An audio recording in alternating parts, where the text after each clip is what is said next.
Hi all, it's Once a Future Gamer here, and welcome to another Pokemon Challenge. 'Tis the season to be jolly, and last week we went through Pokemon Fire Red to see if I could beat it with only a single Phanpy. A fun run with little surprise. Today though, we head to Gen 2 Johto and see if I can beat Pokemon Silver using just a single Stantler. Right then, Stantler, you know what? These base stats, they aren't bad. Good all around. I suppose it's not a surprise that given, until recently, it was a fully evolved Pokemon. I suppose that makes sense. A 465 base stat total is the same as Absol, Magneton, Skarmory, Mantine, Forretress, Sork and Throh. We're mono-normal, so weak to fighting and immune to Ghost. Via level up, our moveset isn't fantastic, but Stomp could be a decent option once we get it. We're decently fast and flinching is nice. Nothing else we learn naturally is going to be entirely helpful, at least not when we get better options. Via TM though, we do get some interesting options. Most of them are normal moves, quite a lot of them are status moves, but Thief is there for coverage, there is Earthquake and Psychic, though one of those moves isn't until just before the Elite Four, and the other isn't until the post-game. Hidden Power could be useful. Until we get Earthquake, I'll need to utilise Mud Slap, but given our attack is decent, this should work out okay. Stab Return on this Pokemon will be nice. Predictions. Ghosts will be awkward, even with Mud Slap, both that belonging to the rival and the Ghost Gym. Chuck could give us some problems, as could Jasmine, because we might struggle to damage her. I would say Bruno might give us some trouble, but hey, it's Bruno. Karen might be her usual awkward self, but as we get better moves though, we should encounter less problems. I think we will be able to beat Red in this run. The rules. In combat, I can only use Stantler. Other Pokemon will be needed for HMs, but unable to fight. Only held items and Pokeballs in battle. Last of all, no glitches or exploits. If you do enjoy what you see, like, subscribe and ring that bell. Could have done Delibird, could even have done Chimecho. But no, I went for this in the festive spirit. I used the Universal Pokemon Randomizer to replace Chikorita with Stantler, so that I can go on and do the whole run with it. I chose to replace Chikorita because I figured that if the rival has Typhlosion, that would probably be the hardest for us to fight. But I suppose there's not a lot in it. I nicknamed the Stantler Blitzen because Rudolph was just that bit too obvious. I don't go crazy with the grinding on the way to the first rival fight. We are working with a somewhat better Pokemon than normal, so it doesn't do to get too far ahead too soon. Anyway, Cherry Grove City rival fight. Let's do this! Blitzen faces off with Cyndaquil, and it's not too long before we down it with a handful of tackle attacks, hitting it hard when we get the chance. It can't do much to us in exchange. It does try lowering our defences, but it doesn't do it much good, and we win very quickly. Next up is the Violet City Gym, our first proper fight of the game, and it likely won't be too much of an issue. Faulkner just isn't that much of a threat, and we should be strong enough to take this easily. Pidgey are pretty common at this point in the game and not threatening, while we shouldn't have an issue with Pidgeotto. We 2-hit the Pidgey with Tackle, only getting hit with a Tackle in exchange for a whopping 3 points of health. Pidgeotto is also a 2-hit with our tackles, only landing a Gust in exchange, which doesn't do particularly a lot. First badge down and the Mud Slap TM. Let's move on. After much travelling, we end up in Azalea Town and I have to go kick Team Rocket out of the Slowpoke well before we can challenge the gym. But once we do get that out of the way, it's time to go and have the showdown with Bugsy. I'm not concerned, but I think I need to be careful. Anyway, Metapod is a free hit with Tackle. It does go for Harden to protect itself, which means it can survive the second tackle and hits us with one of its own, but at least we don't get hit with String Shot. Kakuna also goes for Harden, sandwiching the 2 tackles we land on it to give us a win. Cypher is last. We miss Hypnosis, because of course, and get tagged with a crit Fury Cutter. Our second Hypnosis lands and then we can just tackle away until we down it. How often do you get to see a deer fight a 5-foot praying mantis, by the way? Here's the terrifying thing in that thought though. Cypher is actually a few inches taller than Stantler. Yikes. Before I can leave Azalea Town, I have to deal with the rival once again. This fight is usually the hardest because there's very little we can do at this point to cover against him like there is later on in the game. It very nearly goes badly wrong as Ghastly survives Mud Slap, our only move that can hit it and cause damage, by the way, and then lands Hypnosis, because of course. And then it begins to use Spite on us to drain the PP of our last move. That's not good. All I'll say is that one of them fails, and it's a good thing that it does, because we finally wake up on the turn when it would have drained the last of our Mud Slap power points, and we take it out. Zubat is a 2-hit with Tackle, only hitting a bite in exchange before the Quilava is last. Mud Slap would have been nice, but it's not an issue as we begin to tackle it, all while it tries to set Blitzen on fire. That's one way to end up with a red nose, I suppose. 3 tackles end it, and we move on. Goldenrod City is next, and you know what that means. It's time for the Satanic Cow. I'm not too worried, as by the time we get there, we have both Headbutt and Stomp. Plus, we are pretty hardy, so I think it might be a case of who bullies who here. Heh, bully. That quote would be funnier if Whitney's ace was Tauros and not Miltank. Anyway, we headbutt Clefairy into submission with a single hit before Miltank comes out. Blitzen stares her down and then flinches her with a headbutt that was over half her health before our second headbutt wrecks the Miltank. That was the easiest Whitney fight I've had in a while. Next is the Ecruteak City experience, and it's a choice between Morty and the rival. And I go for the rival first, given I reckon I'll need to be stronger to beat Morty. I have mud slapped him to death before, but I don't want to make it harder than it needs to be. But while we're fighting the Kimono Girls, here's the trivia. Stantler is found on Route 36 in Johto, which leads to Violet City, the game counterpart of Nara in Japan, a city where many tame deer roam freely. Its English name was originally suggested to be Scariboo, which would have been brilliant, I think, but it wasn't accepted by Nintendo of America. It rather famously got an evolution in Pokemon Legends Arceus, being one of only 2 Pokemon with Weird Ear to learn the move Psyshield Bash. Every single Pokédex entry it has mentions its antlers and their value or their ability to create illusions or distort reality. According to Legends Arceus, the black orbs in the antlers can create a powder that treats insomnia. Anyway, let's go fight the rival in Burn Tower. I am curious as to how this will go. At least his Haunter will give me a good gauge for the Morty fight. That Haunter is out first and we mud slap it for just over half its health before it kills itself with Curse. Now, if we one-hit everything here, we'll be fine. Curse works differently in Gen 2 to every gen after it. Magnemite is a one-hit with Mud Slap before Zubat is next and we headbutt it down. So far so good. Last is Quilava and it survives our headbutt before hitting Smokescreen. This could be very bad indeed. I am worried because if we miss 2 or 3 attacks, we're going to be in serious danger. But our second headbutt takes it out for the win. I have a mosey on over to the Lake of Rage to get the Hidden Power TM, largely because I'm curious as to what it is. I replace Hypnosis and promptly test my attack to see whatever type it might be, because it could affect the way I play the rest of the game. It turns out to be super effective on a Girafarig, and that means it's either Bug type or Dark type. That could be useful. Let's trial this further. I fight a Venonat, and given that Venonat resists the Bug type, then that means Dark type Hidden Power. This will be exceptionally useful for the Ghost Gym then. Let's head back to face Morty. I figure we've got as good a chance as we ever will. It's not like I can get better moves at this point. Although, not that it does help me much here, but due to a busy Sunday, I'm locked out of use and return without changing the day on the system. Oh well. Anyway, Ghastly is a one-hit with Hidden Power. Definitely the Dark type then. The first Haunter is a one-hit with Hidden Power. Why did they never give Morty a Misdreavus in this game? I digress. Gengar is a 2-hit with Hidden Power, but thankfully misses Hypnosis, which would have been potentially worrying if it had landed before the second Haunter goes down to Hidden Power. That's good, time to move on.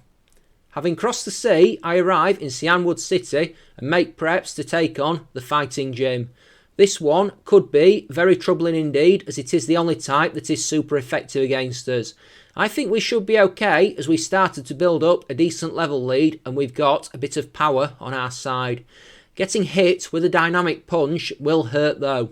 Anyway, when it does come to facing Chuck, Primeape goes down to a single headbutt, which isn't that surprising. Primeape is somewhat less than stellar defensively. Poliwrath though is made of sterner stuff and survives a headbutt, though not so sterner stuff that it doesn't flinch, and we take it down with a second headbutt quickly after. That's 5 badges down. Let's make tracks back to Olivine with this medicine. I might as well make a try on Jasmine while I'm here. Worst case scenario, we lose, but might as well make the effort. She's usually one of the hardest gym leaders in Johto, in my experience, if you don't have anything super effective against her. Her first 2 Pokemon, the Magnemites, shouldn't be tricky, but if they can't be one hit, then they like to paralyse, which has the potential to be lethal in single Pokemon runs, because if you are slower and running the chance of not being able to move at all, it's dangerous. Thankfully though, our 4 times effective Mud Slaps are more than capable of one-hitting each of the Magnemite. So, as they both go down, we are at full health and paralysis free as we go into our ace, the mighty Steelix. So, our Mud Slap doesn't do much damage, but the main thing is that it drops accuracy, which probably saves us over the course of this fight.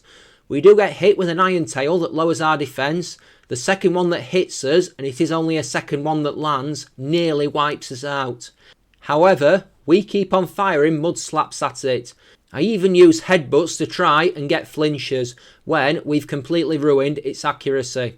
As is Jasmine's way, she uses a Hyper Potion and we have to wear it down over and again. But it misses so many Iron Tails, and it is a massive relief when I get so much flinch luck.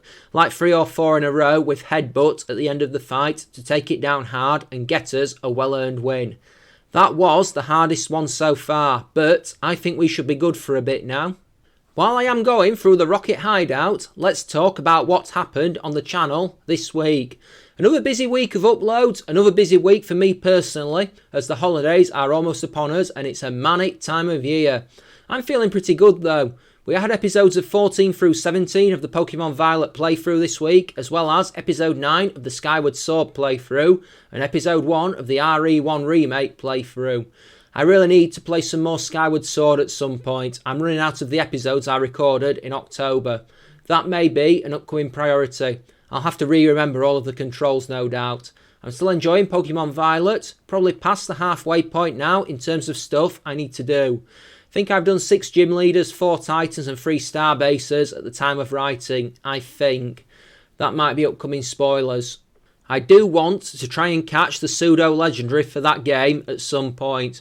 Just a case of what to drop from my team for it.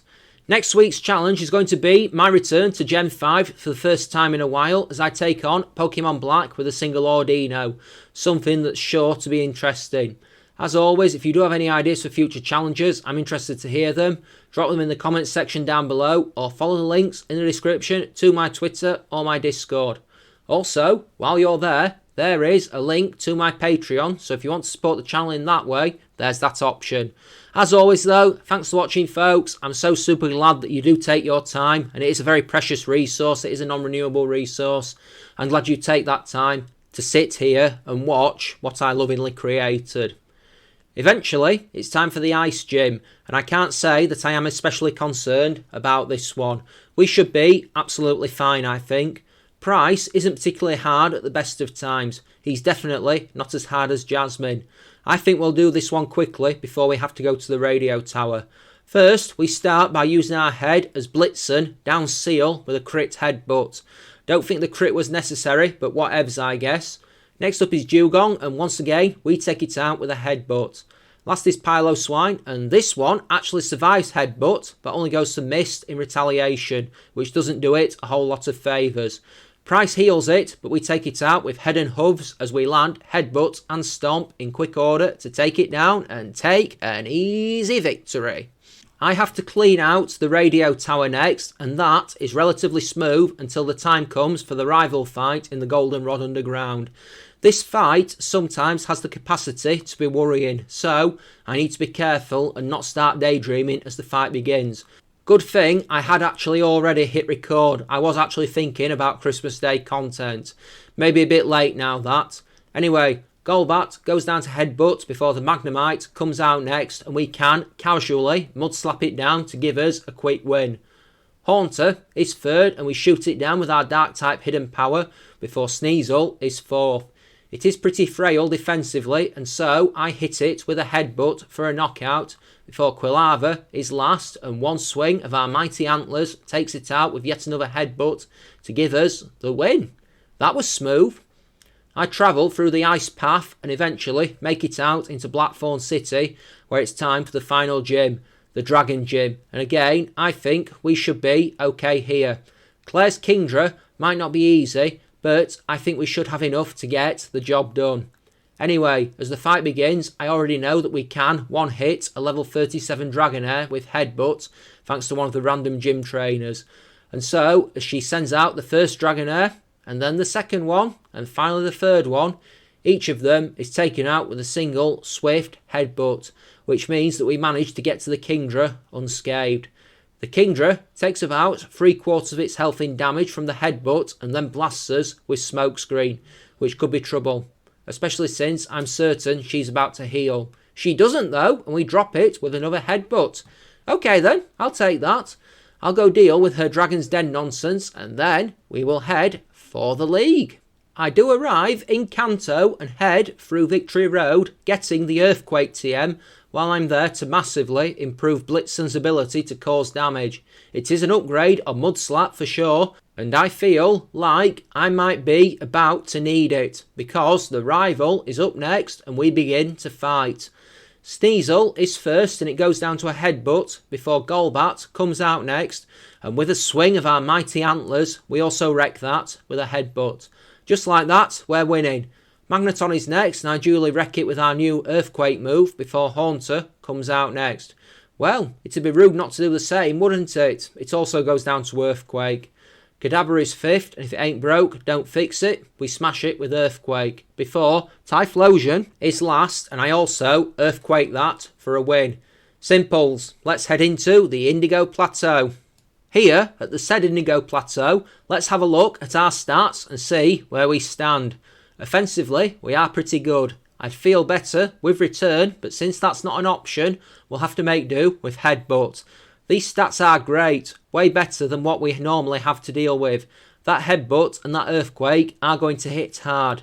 Hidden Power might come in useful somewhere too. I'm a bit worried about Lance, but that's a problem for the future. Comments on whether or not you think I can do it at this level or not. Now, let's get this festive party started. Psychic type trainer Will is first and I am ready to go.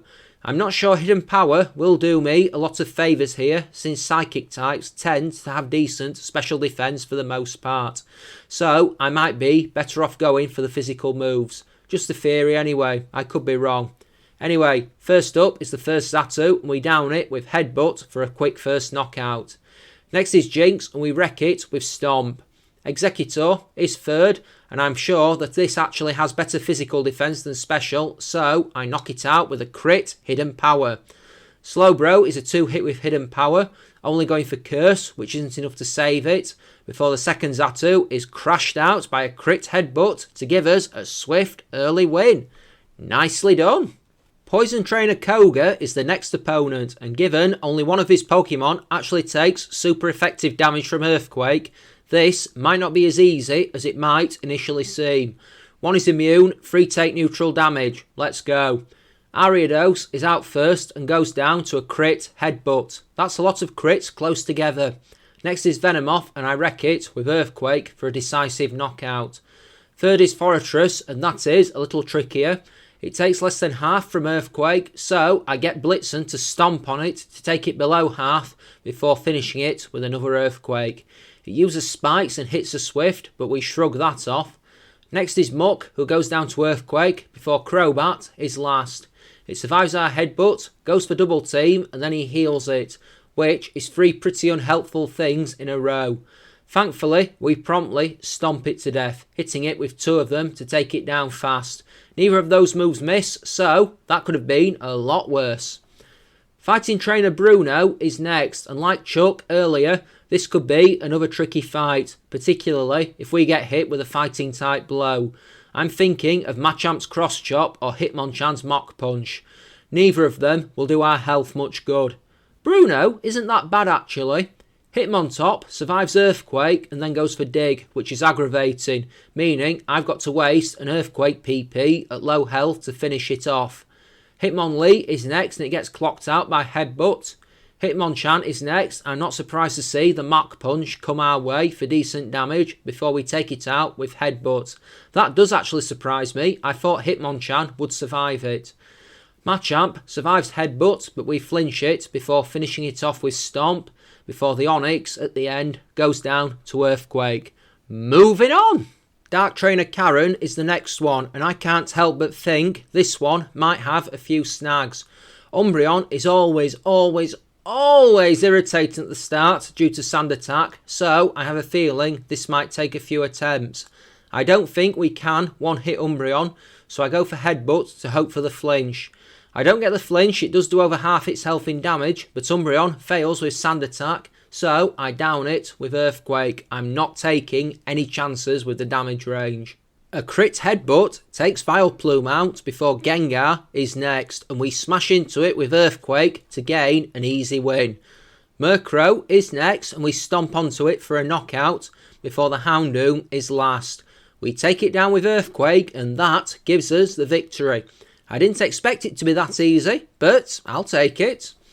Lance, I'm worried here. I don't think we'll be able to one-hit his Dragonite, so I'm very hopeful of good flinch luck. Everything crossed and hope for the best, I guess. Let's do this. Okay, so it doesn't exactly go to plan. Gyarados is up first and it's a 2-hit with Stomp. Unfortunately, we don't get a flinch and get blasted with Hyper Beam instead, which isn't ideal as it eats into our health. Next is the first Dragonite. We swing the Headbutt at it and don't get the flinch as it paralyses us with Thunder Wave. We then get hit with another Hyper Beam before downing it with Stomp. The second Dragonite comes out and misses Blizzard as we hit it with a Headbutt before we get hit with a third Hyper Beam, and this one crits to take us out. That didn't last long. Guess I get some more levels and we go around again. I fight back at level 64 on the cusp of 65, ready to see if this makes a difference. I figured things were going too well without the need for grinding. I wondered how long it'd last. Anyway, we go again and this time goes insanely well. The amount of luck here is ridiculous. Gyarados is still a 2-hit with Stomp, but we don't get the flinch. However, it only goes for Rain Dance, so that's good. We get a flinch on the first Dragonite with Headbutt, meaning we can take it out without getting hurt or paralysed. When the second Dragonite comes out, we get another flinch with Headbutt, so we are unscathed going into Aerodactyl. It resists our normal moves, so I hit it with Hidden Power, but it shrugs that off and blasts us with Hyper Beam. Consider us scathed. We hit it with a Stomp and another Hidden Power to end it. Charizard is next, and it just survives Headbutt on a Sliver and then hits us with a crit Flamethrower for massive damage, even though we take it out on the next turn. Uh-oh, this is tense. Lancer's last Dragonite is next, and once again we get a flinch with Headbutt and can finish it off with our second move to give us the win. Woo! I thought things were going to turn bad very quickly there, but we did it. We enter the Hall of Fame and we move on to the credits rolling. However, it's not over there as we have the Kanto post-game to move through. It's not long before I tear through the first 7 Kanto gym leaders and stand in front of the Viridian City Gym ready to face Blue. We've gotten the Psychic TM and upgraded our movesets again, and we have hit level 75, so I think we are as ready as we're going to be. Blue is the only real challenge of the Kanto gym leaders. The rest are about on par with the Elite Four. Blue is about 10 levels higher. Pidgeot is first and I don't have a good answer to it, so I headbutt it. It survives and hits Wing Attack. We shrug it off and take it out with Hidden Power. Alakazam is out next. We take it down with Earthquake before it can start to be dangerous. Then it's ride on, so we throw another earthquake at it, but it survives and goes for sandstorm before we take it out with hidden power. That sandstorm hurts, by the way. Gyarados is next. We hit it with a headbutt before it gets rid of the sandstorm with rain dance. We keep headbutting it, but he keeps healing it with full restores before we finally drop it after what feels like half a dozen hits. Always annoying when there's no electric move in the arsenal is Gyarados. Executor goes down to headbutt and hidden power, missing a leech seed in the process before the Arcanine is last, and it's a simple process to wreck it with an earthquake, which gives us the 16th badge. Red then. We are a lot lower level than we usually are for this fight, so I don't know if it'll be doable or not, but it's worth trying, I guess. So let us just see what happens. First attempt doesn't go badly, but it could have been better. Pikachu is a one hit with Earthquake, but Espeon is the problem as it throws up Reflect. We can two hit it with Earthquake and Hidden Power, but Snorlax, as per usual, is the issue, as with the Reflect up, our headbutts don't really hurt it. And to make things worse, we never get that flinch. 3 headbutts we land before it paralyses us with Body Slam and takes us out with the 4th. That was unlucky, but let me try that one more time at this level. Once again, it goes mixed. We land a headbutt on Espeon and flinch it so that it doesn't go for Reflect. Snorlax would be a free hit, but of course the one body slam that it does land causes paralysis. And there's probably a great argument to say that the paralysis costs us the battle. It takes a long time to wear Snorlax down again after it uses rest, and our leftovers don't heal that much. Venusaur goes for Sunny Day. We crit it with Psychic for a win before Charizard comes out and 2 sun-powered flamethrowers are enough to end us. Headbutt doing slightly under half. I kinda do feel like it could be done at this level. I just need all the circumstances to go for us. I'll make a few more tries and we will take it from there. At least we don't get paralysed on the next attempt, but again, we go down to Charizard. Feel like I need a few more levels here, just so that we have the power to 2-hit that Charizard. The amount of luck I'd need flinch-wise, the way things are going, is looking unsettling. I'm going to level, and at level 80, I make another try. This time, I'm feeling confident. We smash an Earthquake into Pikachu to knock the yellow rat out, and that's one down. Great start, especially as Pikachu can mess you up with Charm. Espeon is next, and I go for Headbutt, but we don't get the flinch, and it puts Reflect up. We down it with Hidden Power, but Snorlax is next, and this is not going to be fun as I just keep cracking headbutts into it, hoping for the flinchers. It goes for Amnesia on the next turn. We get a lucky flinch and also hit with Body Slam that thankfully doesn't paralyse us. As Reflect goes down, our next headbutt knocks it out, and that is a relief. Venusaur is next, and that is a 2-hit with Psychic, but it does put Sunny Day up. This could be a double-edged sword. Charizard gets hit with Headbutt, and we get the flinch, which is massive, before we down it with a second one. Blastoise is last, and the sun is still up, so we are somewhat protected from it damaging us, forcing it to put a Rain Dance up to power up its water moves. We blast it with a crit Psychic and then finish it off with Headbutt to give us the victory over Red. Boom! And we have done it! Well, that was fun. Not particularly challenging for the most part, I will admit, but it was fun in keeping with the festive theme. I hope you enjoy it. If you did enjoy it, you know what to do. Like, comment and subscribe. Help the channel grow. It is good for the YouTube algorithms, and given we are nearly at the end of the first full year of the channel, every little helps. If you are watching, thanks so very much. If you have any ideas for future challenges, drop them in the comments section or follow the links below to my Twitter or my Discord. I am interested to see what you come out with. As mentioned earlier, there is a Patreon link down there below if you do wish to support the channel in that way.